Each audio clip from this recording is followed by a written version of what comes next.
ಹೇಳಿ ಎರಡು ಪ್ರಶ್ನೆ ಇದೆ, ನೀವೇ ಹೇಳಿದ ಉತ್ತರದಲ್ಲಿ. ಮೊದಲನೇದಾಗಿ, ಅಂಬೇಡ್ಕರ್ ಅವರ ತತ್ವ ಬಸವ ತತ್ವಕ್ಕೆ ತದ್ವಿರುದ್ಧವಾದದ್ದು RSS ತತ್ವ. ಇದನ್ನ ಹೇಳಿದವರು ಕೂಡ ಎಟ್ಟಗೇನ್ ಪ್ರಿಯಾಂಕ್ ಖರ್ಗೆ ಅವರು. ಅಲ್ಲ, ಯಾವ ದಿಕ್ಕಿನಿಂದ? ಯಾವುದು ಬಸವ ತತ್ವ? ಇವನಾರವ ಎಂದೆಣಿಸದರಿಯ, ಇವ ನಮ್ಮವ ಎಂದೆಣಿಸಯ್ಯ ಅಂತ ಹೇಳಿದ ಬಸವ ತತ್ವವನ್ನು ಪಾಲಿಸೋದೇ ರಾಷ್ಟ್ರೀಯ ಸ್ವಯಂ ಸೇವಕ ಸಂಘ. ಕರೆಕ್ಟ್ ಆಗಿ ಹೇಳ್ತಿದ್ದೀರಾ ನೀವು. ರಾಷ್ಟ್ರೀಯ ಸ್ವಯಂ ಸೇವಕ ಸಂಘ ಇವತ್ತು ಈ ದೇಶದ ಪ್ರಧಾನಮಂತ್ರಿಗೆ ಆಗಿರೋದು ಯಾರು? ಜಾತಿಯಿಂದ ನಾನು ಯಾವತ್ತೂ ನೋಡಲಿಲ್ಲ, ಆದರೆ ಇವ್ರು ಕೇಳೋ ಕಾರಣಕ್ಕೋಸ್ಕರ ಹೇಳ್ತೀನಿ.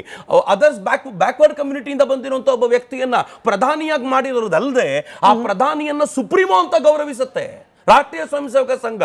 ನೀವು ಯಾವ ರಾಷ್ಟ್ರೀಯ ಸ್ವಯಂ ಸೇವಕ ಸಂಘವನ್ನ ಮೇಲ್ಜಾತಿಯವರಿಗೆ ಸೇರಿದ್ದು ಅಂತ ಹೇಳ್ತೀರೋ, ಅದೇ ರಾಷ್ಟ್ರೀಯ ಸ್ವಯಂ ಸೇವಕ ಸಂಘ ಯಾವುದೋ ಬ್ರಾಹ್ಮಣನ ಕರ್ಕೊಂಡ್ಬಂದು ಪ್ರಧಾನಿಯನ್ನಾಗಿ ಮಾಡದೆ ಯೋಗ್ಯತೆ ಇರುವ ಕಾರಣಕ್ಕೋಸ್ಕರ ಒಬ್ಬ ವ್ಯಕ್ತಿಯನ್ನು ಕರ್ಕೊಂಡ್ಬಂದು ಕೂರಿಸುವ ಸಾಮರ್ಥ್ಯ ಇದೆಯಲ್ಲ, ಇದು ರಾಷ್ಟ್ರೀಯ ಸ್ವಯಂ ಸೇವಕ ಸಂಘಕ್ಕೆ ಇರುವಂತದ್ದು. ಇದು ಬಸವ ತತ್ವ, ಇದು ಭೀಮ ತತ್ವ. ಆದ್ರೆ ಈ ಭೀಮ ತತ್ವದಿಂದ ತುಂಬಾ ದೂರ ಇರುವಂತದ್ದು ಯಾರು? ಯಾವ ಮುಸಲ್ಮಾನರನ್ನ ಈ ದೇಶದಿಂದ ಪೂರ್ತಿ ಆಚೆ ಕಳಿಸಬೇಕು ಅಂತ ಬಾಬಾ ಸಾಹೇಬ್ರು ಹೇಳಿದ್ರು. ಬಾಬಾ ಸಾಹೇಬರ ಥಾಟ್ಸ್ ಆನ್ ಪಾಕಿಸ್ತಾನ್ ಅನ್ನೋ ಪುಸ್ತಕವನ್ನ ಓದಿದ ಪ್ರತಿಯೊಬ್ಬನಿಗೂ ಅರ್ಥ ಆಗುತ್ತೆ. ಬಾಬಾ ಸಾಹೇಬ್ ಹೇಳಿದ್ರು, ಜನಸಂಖ್ಯೆಯ ವಿಭಜನೆ ಆಗಬೇಕು, ನೀವು ಮುಸಲ್ಮಾನರಿಗೆ ಪ್ರತ್ಯೇಕ ರಾಷ್ಟ್ರ ಕೊಡೋದು ಅನಿವಾರ್ಯ. ಯಾಕೆ ಅಂತಂದ್ರೆ, ಬಾಬಾ ಸಾಹೇಬ್ರ ಮಾತು ನಂದಲ್ಲ, ಶತ್ರುಗಳನ್ನ ಒಳಗಿಟ್ಕೊಂಡು ನೋಡ್ಕೊಳ್ತಿರೋ, ಹೊರಗೆ ಕಳಿಸಿಟ್ಟಿರ್ತಿರೋ, ನೀವೇ ಯೋಚನೆ ಮಾಡಿ ಅಂತ ಬಾಬಾ ಸಾಹೇಬ್ರು ಹೇಳಿದ್ರು. ಅಂದ್ರೆ ಮುಸಲ್ಮಾನರನ್ನ ಅಲ್ಲಿ ಕಳಿಸಿ ಅಲ್ಲಿನ ಹಿಂದೂಗಳನ್ನ ಕರೆಸ್ಕೊಳ್ಳಿ, ಇದನ್ನ ಪಾಪ್ಯುಲೇಷನ್ ಎಕ್ಸ್ಚೇಂಜ್ ಅಂತ ಕರೆದಿದ್ರು. ನಮಗೆಲ್ಲ ಗೊತ್ತಾಗೋಯ್ತು. ಆದ್ರೆ ಅದೇ ಪಾಪ್ಯುಲೇಷನ್ ಎಕ್ಸ್ಚೇಂಜ್ ಅಂತ ಕರೆದು ಯಾವ ಮುಸಲ್ಮಾನರ ಬಗ್ಗೆ ಹೇಳಿದ್ರು, ಆ ಮುಸಲ್ಮಾನರ ಬಗ್ಗೆ ಇವತ್ತಿರುವಂತ ಭಾವನೆ ಎಂತದ್ದು ಇವರದ್ದು? ಅವ್ರು ಮಾಡಿರೋ ಎಲ್ಲ ಕೆಲಸವನ್ನ ತಲೆ ಮೇಲೆ ಹೊತ್ಕೊಂಡು ತಿರುಗಾಡುವಂತದ್ದು ಎಂತದ್ದು? ಪ್ರಿಯಾಂಕ್ ಖರ್ಗೆ ಅವರದ್ದು. ಪ್ರಿಯಾಂಕ್ ಖರ್ಗೆ ಅವರು ಯಾತಕ್ಕೋಸ್ಕರ ಈ ಪ್ರಯತ್ನ ಮಾಡ್ತಾ ಇದ್ದಾರೆ? ಈ ಪ್ರಯತ್ನವನ್ನ ಮಾಡ್ತಾ ಅವರು ಬರೀ RSS ನ ಕುರಿತಂತೆ ಗೂಬೆ ಕೂರಿಸಿ ಎರಡು ಸಮುದಾಯದ ನಡುವೆ ಗಲಾಟೆ ಹತ್ತಿಸ್ತಾ ಇರುವಂತ ಪ್ರಯತ್ನ ಮಾಡ್ತಿರೋದು ಯಾಕೆ? CM ಆಗಬೇಕು ಅಂತ, ಬರೀ ಮುಖ್ಯಮಂತ್ರಿಯ ಕುರ್ಚಿಯಲ್ಲಿ ಕೂತ್ಕೋಬೇಕು ಅನ್ನೋ ಕಾರಣಕ್ಕೋಸ್ಕರ ಒಂದ್ ಇಡೀ ಸಮುದಾಯಕ್ಕೆ ಬೆಂಕಿ ಹಚ್ಚುವಂತ ಪ್ರಯತ್ನ ಮಾಡ್ತಾ ಇರೋ ಪ್ರಿಯಾಂಕ್ ಖರ್ಗೆನೋ, ಅಥವಾ ಎಲ್ಲ ಸಮುದಾಯವನ್ನ ಒಟ್ಟು ಮಾಡಿ ಈ ರಾಷ್ಟ್ರವನ್ನ ಮತ್ತೊಮ್ಮೆ ಅಖಂಡಗೊಳಿಸಬೇಕು ಅನ್ನೋ ಪ್ರಯತ್ನ ಮಾಡ್ತಾ ಇರುವಂತ RSS ಶ್ರೇಷ್ಠವೋ ಅಂತ ನಾವು ಯೋಚನೆ ಮಾಡಬೇಕಾಗಿದೆ ಅಂತ ಅನ್ಸುತ್ತೆ. ಯಾರು ಮಾಡಕ್ ಸಾಧ್ಯ ಆಗಲ್ಲ. ಸರಿ, ನೀವು ಹೇಳ್ತಾ ಇದ್ರಿ ನೋಡಿ, ಜಾತಿ ಅನ್ನೋ ಒಂದು ನಿರ್ದಿಷ್ಟವಾದ ಚೌಕಟ್ಟನ್ನ ಮೀರಿ ಬೆಳೆದಿರುವಂತಹ, ಅದರ ಮೀರಿರುವ ಮನಸ್ಥಿತಿ ಉಳ್ಳವರು ಇರ್ತಕ್ಕಂಥ ಸಂಘಟನೆ RSS ಅಂತ ಹೇಳಿ. ಆದರೆ ಇದೇ ಚರ್ಚೆಗಳು ಪ್ರಾರಂಭವಾದಾಗ ಮಹಾಭಾರತದ ಪ್ಯಾನಲಲ್ಲೇ ಕೂತ ಒಬ್ಬ ಪ್ಯಾನಲಿಸ್ಟ್ ಕೇಳ್ತಾರೆ, RSS ನಲ್ಲಿ ಆಯ್ತು, ಅದರ ಪೊಲಿಟಿಕಲ್ ವಿಂಗ್ ಆದ BJPಯಲ್ಲಿ ಸ್ಥಾನಮಾನ ಕೊಟ್ಟಿದ್ದೀರಿ ಸರಿ, ಆದರೆ RSS ಸಂಘಟನೆಯಲ್ಲಿ ಯಾವ ಕೆಳವರ್ಗದ ಜನರಿಗೆ ನೀವು ಸರ್ಸಂಘ ಚಾಲಕೋ ಅಥವಾ ಅದಕ್ಕೆ ಸಮಾನವಾದ ಹುದ್ದೆಯನ್ನು ಕೊಟ್ಟಿದ್ದೀರಿ? RSS ಕೇವಲ ಒಂದು ಮೇಲ್ವರ್ಗದವರಿಗೆ ಸೀಮಿತವಾದ ಒಂದು ಸಂಘಟನೆ. ನನಗೂ ನಾಲೆಜ್ ಇಲ್ವಾ ಸರ್? ನನಗೂ ನಾಲೆಜ್ ಇದೆ ತಾನೆ. ನೀವು ಪೊಲಿಟಿಕಲ್ ಪಾರ್ಟಿಯಿಂದ ಮಾತನಾಡಿದಿರಿ. ನಾನು ಕಾಂಗ್ರೆಸ್ಸನ್ನೇ ಪ್ರಶ್ನೆ ಮಾಡೋದಾದರೆ, ಯಾವ ದಲಿತರನ್ನ ಪ್ರಧಾನಮಂತ್ರಿ ಮಾಡಿದಿರಿ ನೀವು? ಯಾವ ದಲಿತರನ್ನ ರಾಷ್ಟ್ರಪತಿ ಮಾಡಿದಿರಿ ನೀವು? ಆದರೆ BJP ಏನು ಮಾಡ್ತು? ಯಾವ ವರ್ಗವನ್ನು ತೆಗೆದುಕೊಂಡೋಗಲ್ಲೋ ಕೂರಿಸ್ತು? ಒಂದು ಸಂಘಟನೆಯ ಮುಖ್ಯಸ್ಥರಾಗೋದಕ್ಕೂ ಒಂದು ರಾಷ್ಟ್ರದ ಚುಕ್ಕಾಣಿ ಹಿಡಿಯೋದಕ್ಕೂ ವ್ಯತ್ಯಾಸ ಇಲ್ವಾ? ಈ ಸಂಘಟನೆಯ ಮುಖ್ಯಸ್ಥ ಆಯ್ತು, ಇಷ್ಟನ್ನೇ ಅವ್ರು ಕೇಳೋದಾದ್ರೂ ಇವತ್ತಿಗೂ ಕೂಡ ನಮಗೆ ರಾಷ್ಟ್ರೀಯ ಸ್ವಯಂ ಸೇವಕ ಸಂಘದಲ್ಲಿ ಜಾತಿ ನೋಡಿ ಗೊತ್ತಿಲ್ಲ, ನಮಗಂತೂ ಗೊತ್ತಿಲ್ಲ, ಯಾವತ್ತೂ ನಮ್ಗೆ ಈ ಪಾಠವನ್ನು ಹೇಳ್ಕೊಡ್ಲಿಲ್ಲ ಅನ್ನೋ ಕಾರಣಕ್ಕೋಸ್ಕರ ನಮ್ಗೆ ಅರ್ಥ ಆಗಲಿಲ್ಲ.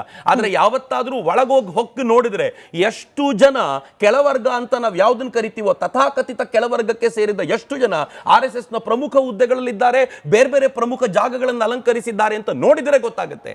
ಆದರೆ ಒಂದು ಸಂಘಟನೆಯಲ್ಲಿ ಇದನ್ನೇ ನೀವು ಅವ್ರು ಹೇಳ್ತಾರೆ, ಒಂದು ಸಂಘಟನೆಯ ಕೆಲಸ ಕೊಟ್ರೆ ಏನು ಉಪಯೋಗ, ನೀವು ರಾಜಕೀಯ ಹುದ್ದೆಯನ್ನು ಕೊಡಬೇಕಾಗಿತ್ತು ಅಂತ ಆಗ ಹೇಳ್ತಾರೆ. ಆದರೆ ರಾಜಕೀಯ ಹುದ್ದೆಯ ವಿಚಾರಕ್ಕೆ ಬಂದಾಗ ಕಾಂಗ್ರೆಸ್ ಏನ್ ಮಾಡಿದೆ? ಯಾವತ್ತಾದ್ರೂ ಒಬ್ಬ ದಲಿತರನ್ನ ಕರ್ಕೊಂಡೋಗಿ ಮೇಲೆ ಕೂರಿಸಿದ್ಯಾ? ಈ ಪ್ರಶ್ನೆ ಪದೇ ಪದೇ ಕೇಳಿದ ನಂತರ ಮಲ್ಲಿಕಾರ್ಜುನ್ ಖರ್ಗೆ ಅವ್ರನ್ನ ಅವರು ರಾಷ್ಟ್ರಾಧ್ಯಕ್ಷರನ್ನಾಗಿ ಮಾಡಿದ್ರು. ಕೊಡುವ ಗೌರವ ಎಂತದ್ದು ಮಲ್ಲಿಕಾರ್ಜುನ್ ಖರ್ಗೆ ಅವ್ರಿಗೆ? ಮಲ್ಲಿಕಾರ್ಜುನ್ ಖರ್ಗೆ ಅವರನ್ನ ರಾಹುಲ್ ಗಾಂಧಿ ನಡೆಸ್ಕೊಳ್ಳೋ ರೀತಿ ಎಂತದ್ದು? ಒಬ್ಬ ಹಿರಿಯರನ್ನ, ನೀವು ರಾಷ್ಟ್ರಾಧ್ಯಕ್ಷರನ್ನ ಬಿಡಿ, ಒಬ್ಬ ಹಿರಿಯರನ್ನ ರಾಹುಲ್ ಗಾಂಧಿ ನಡೆಸ್ಕೊಳ್ಳುವಂತ ರೀತಿ ಎಂತದ್ದು? ಆದರೆ ಸಂಘದಲ್ಲಿ ಅದು ನರೇಂದ್ರ ಮೋದಿಯವರಾಗಿರ್ಲಿ ಅಥವಾ ಈಗ ದ್ರೌಪದಿ ಮುರ್ಮು ಅವರಾಗಿರ್ಲಿ, ಅವರನ್ನ ಸಂಘ ಗೌರವಿಸುವಂತ ರೀತಿ ಎಂತದ್ದು? ಅವರನ್ನು ಇಡೀ ರಾಷ್ಟ್ರೀಯ ಸ್ವಯಂ ಸೇವಕ ಸಂಘ ಮತ್ತು ಅದರ ಅಂಗ ಸಂಸ್ಥೆಗಳು ನೋಡುವ ರೀತಿ ಎಂತದ್ದು? ಇವೆಲ್ಲವನ್ನು ನೋಡಿದಾಗ ಪ್ರಶ್ನೆ ಕೇಳಿದವರ ಮುಖಕ್ಕೆ, ಅದೇ ಹೇಳ್ತೀನಲ್ಲ, ರಾಷ್ಟ್ರೀಯ ಸ್ವಯಂ ಸೇವಕ ಸಂಘ ಅಂದ್ರೆ ಉರಿಯೋ ಸೂರ್ಯ, ಅದನ್ನ ನೋಡಿ ಯಾರ್ಯಾರು ಉಗುಳುತ್ತಾರೋ ವಾಪಸ್ ಅವ್ರವ್ರ ಮುಖಕ್ಕೆ ಬಂದು ಬಿದ್ದಿದೆ ಅಂತ ಪ್ರಶ್ನೆ ಕೇಳಿದವರು ಅದನ್ನ ಅರ್ಥ ಮಾಡ್ಕೊಂಡ್ರೆ ಸಾಕಾಗುತ್ತೆ ಅಂತ ಅನ್ಸುತ್ತೆ. ಇದು ಆಕ್ಚುಲಿ ಚೆನ್ನಾಗಿ ಶಾಖೆಗಳಲ್ಲಿ ಕಲಿಸುವಂತಹ ವಿಚಾರಗಳ ಬಗ್ಗೆ ಕೂಡ ಇದೀಗ ಚರ್ಚೆಗೆ ಒಳಪಡ್ತಾ ಇದೆ. ಶಾಖೆಯಲ್ಲಿ ಪ್ರಮುಖವಾಗಿ ಧರ್ಮದ ಹೆಸರಲ್ಲಿ ಅಮಲನ್ನ ತಲೆಗೆ ತುಂಬಲಾಗುತ್ತೆ. ಧರ್ಮದ ಹೆಸರಲ್ಲಿ ದೇಶವನ್ನ ಒಡೆಯುವಂತಹ ಹುನ್ನಾರಿಗಳನ್ನ ತಯಾರು ಮಾಡುವ ಕಾರ್ಖಾನೆಯಾಗಿದೆ RSS. ಒಬ್ಬ ಮುಸಲ್ಮಾನ, ನೀವು ಅದಕ್ಕಾಗಲೇ ಉತ್ತರ ಕೊಟ್ರಿ, ಬಟ್ ಈ ಪ್ರಶ್ನೆಗಳು ಕೂಡ ಚರ್ಚೆಗೆ ಒಳಪಟ್ಟಿರೋದ್ರಿಂದ ಒಬ್ಬ ಮುಸಲ್ಮಾನ RSSನ ಒಬ್ಬ ಕಾರ್ಯಕರ್ತನೋ ಅಥವಾ ಒಬ್ಬ ನಾಯಕನೋ ಆಗ್ಲಿಕ್ಕೆ ಸಾಧ್ಯವೇ ಇಲ್ಲದಂತಹ ವ್ಯವಸ್ಥೆ RSS ಒಳಗಿದೆ. ಬೇಸಿಕಲಿ ಧರ್ಮದ ಅಮಲನ್ನ ತುಂಬುವಂತಹ ಕಾರ್ಖಾನೆ RSS ಧರ್ಮದ ಅಮಲನ್ನು ತುಂಬಿದೆಯೋ ಇಲ್ವೋ ಗೊತ್ತಿಲ್ಲ. ಆದರೆ RSS ತುಂಬುತ್ತೆ ಅಂತ ಹೇಳ್ಕೊಂಡು ಸ್ವಾತಂತ್ರ್ಯದ ಲಾಗಾಯಿತು ಇವರು ಮಾಡ್ತಿರುವಂಥ ಪ್ರಯತ್ನ ಇದೆಯಲ್ಲ, ಅದು ಆರ್ಡಿನರಿ ಆಗಿರುವಂಥ ಸಂಗತಿಯಲ್ಲ. ಇವರು ಸಾವರ್ಕರ್ರ ಕುರಿತಂತೆ ಇದೇ ಗೂಬೆಯನ್ನು ಕೂರಿಸಿದ್ರು ಮುಸಲ್ಮಾನರ ಓಟನ್ನು ತೆಗೆದುಕೊಳ್ಳಿಕ್ಕೆ. ಇವರು RSSನ ಕುರಿತಂತೆ ಇದೇ ಗೂಬೆಯನ್ನು ಕೂರಿಸುವಂಥ ಪ್ರಯತ್ನ ಮಾಡ್ತಾರೆ, ಬರೀ ಮುಸಲ್ಮಾನರ ಓಟು ಗಳಿಸಲಿಕ್ಕೆ. ಮತ್ತು ಎರಡನೇದೇನು ಗೊತ್ತೇನು, ಇವ್ರಿಗೆಲ್ರಿಗೂ ಇರೋದು ಒಂದೇ ಏನು ಅಂತಂದ್ರೆ, ಮುಸಲ್ಮಾನರ ತಲೆಯಲ್ಲಿ RSS ಅನ್ನುವಂಥ ಒಂದು ಹೆದರಿಕೆಯನ್ನ, ಗೂಬೆಯನ್ನ ಯಾವಾಗಲೂ ಕೂರಿಸಿ ಅವರನ್ನ ಹಿಂದೂ ಸಮಾಜದಿಂದ ಪ್ರತ್ಯೇಕವಾಗಿ ಇರಿಸಬೇಕು ಅಂತ. ಆದರೆ ಇದೇ ಸಂಘ ಕಳೆದ ಅನೇಕ ದಶಕಗಳಿಂದ ಮುಸಲ್ಮಾನರ ನಡುವೆ ಕೆಲಸ ಮಾಡ್ತಾ ಇರುವಂತ, ಮುಸಲ್ಮಾನರಿಗೆ ಅನುಕೂಲ ಮಾಡಿಕೊಡ್ತಾ ಇರುವಂತ ಅನೇಕ ಸಂಗತಿಗಳನ್ನು ನೋಡ್ತೀವಿ. ಹಿಂದೂಗಳೇ ಅದನ್ನು ವಿರೋಧಿಸ್ತಾರೆ, ನೀವು ಯಾಕೆ ಹೀಗೆ ಮಾಡ್ತೀರಾ ಅವರಿಗೋಸ್ಕರ ಅಂತ. ಆದರೆ ಸಂಘದ ವಿಚಾರ ತುಂಬಾ ಸ್ಪಷ್ಟವಾಗಿದೆ. ಇತ್ತೀಚೆಗೆ ಸರಸಂಘ ಚಾಲಕರು ಬಹಳ ತುಂಬಾ ಸ್ಪಷ್ಟವಾಗಿ ಹೇಳಿದ್ರು, ಮುಸಲ್ಮಾನರನ್ನ ದೇಶದಿಂದ ಓಡಿಸುವಂತ ದೃಷ್ಟಿಕೋನ ಯಾರದ್ದೂ ಇಲ್ಲ, ನಾವೆಲ್ಲರೂ ಜೊತೆಯಲ್ಲಿ ಬದುಕಬೇಕಾಗಿರುವಂತ ಅಗತ್ಯ ಇದೆ ಅಂತ ಇನ್ಕ್ಲೂಸಿವ್ ಆಗಿರುವಂತ ಒಂದು ಪರಿಕಲ್ಪನೆಯನ್ನ ಕೊಟ್ಟಿದ್ದು ಸಂಘ. ಆದರೆ ಈ ಹಿನ್ನೆಲೆಯಲ್ಲಿ ಸಂಘ ಈ ಪರಿಕಲ್ಪನೆಯನ್ನು ಕೊಟ್ಟಿದೆ ಅಂತ ಮಾತ್ರಕ್ಕೆ ಮುಸಲ್ಮಾನರು ಮಾಡಿರುವಂತ ಎಲ್ಲ ತಪ್ಪುಗಳನ್ನು ಒಪ್ಪಿಕೊಳ್ಳಿ ಅಂತಲ್ಲ. ನಮಗೆ ಗಾಂಧಿ ಸಿಂಡ್ರೋಮ್ ಇಲ್ಲ. ಮಹಾತ್ಮ ಗಾಂಧೀಜಿಯವರಿಗೆ ಒಂದು ಸಿಂಡ್ರೋಮ್ ಇತ್ತು.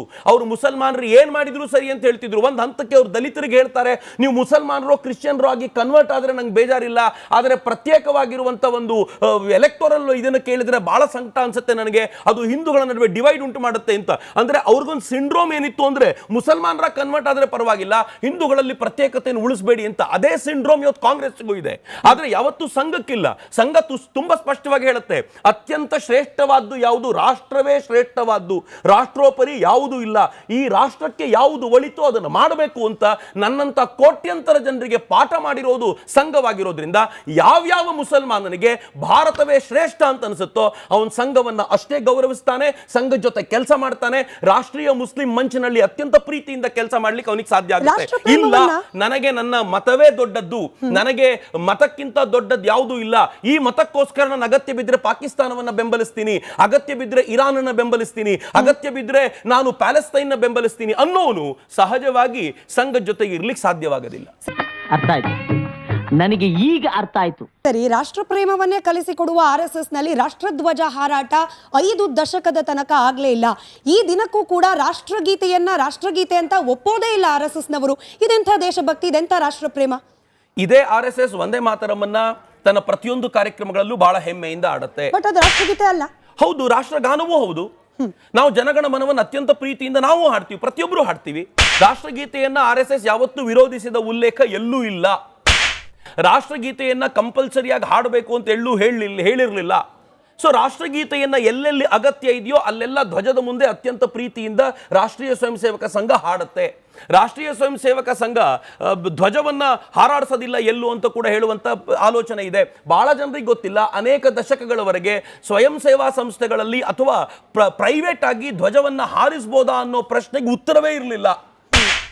ಆನಂತರ ಯಾವಾಗ ಅದಕ್ಕೆ ಉತ್ತರ ಸಿಕ್ತೋ ಆನಂತರದಿಂದ ರಾಷ್ಟ್ರಧ್ವಜವನ್ನ ಪ್ರತಿಯೊಂದು ನಮ್ಮ ಕಾರ್ಯಾಲಯಗಳ ಮೇಲೂ ಹಾರಿಸುವಂತ ಪ್ರಕ್ರಿಯೆ ನಡೆಯುತ್ತೆ. ರಾಷ್ಟ್ರೀಯ ಸ್ವಯಂ ಸೇವಕ ಸಂಘ ತನಗಾಗಿ, ತನ್ನ ಗುರುವಾಗಿ ಒಂದು ಧ್ವಜವನ್ನ ಆರಿಸಿಕೊಂಡಿದೆ, ಅದನ್ನು ಗುರುವಾಗಿ ಸ್ವೀಕಾರ ಮಾಡುತ್ತೆ. ಯಾರೋ ಗುರುವಾಗಿ ಒಂದು ಮೂರ್ತಿಯನ್ನ ಆರಿಸಿಕೊಳ್ತಾರೆ, ಆ ಗುರುವಿನ ಮುಂದೆ ಹಣೆ ಬಾಗ್ತಾರೆ. ಯಾರೋ ಒಂದು ಸಂಕೇತವನ್ನು ಗುರುವಾಗಿ ಸ್ವೀಕರಿಸ್ತಾರೆ, ಅದರ ಮುಂದೆ ತಲೆ ಬಾಗ್ತಾರೆ. ಯಾರೋ ಒಬ್ಬರು ಒಂದು ಪುಸ್ತಕವನ್ನು ಗುರುವಾಗಿ ಸ್ವೀಕಾರ ಮಾಡ್ತಾರೆ, ಅದರ ಮುಂದೆ ತಲೆ ಬಾಗ್ತಾರೆ. ರಾಷ್ಟ್ರೀಯ ಸ್ವಯಂ ಸೇವಕ ಸಂಘ ಕೇಸರಿ ಧ್ವಜವನ್ನ ತನ್ನ ಗುರುವಾಗಿ ಸ್ವೀಕರಿಸಿ ಅದಕ್ಕೆ ತಲೆಬಾಗುತ್ತೆ ಅಂತ ನಿಶ್ಚಯ ಮಾಡಿದ್ರೆ ಹೊಟ್ಟೆ ಉರ್ಕೊಂಡ್ರೆ ಏನ್ ಮಾಡಬೇಕು ಅದಕ್ಕೆ?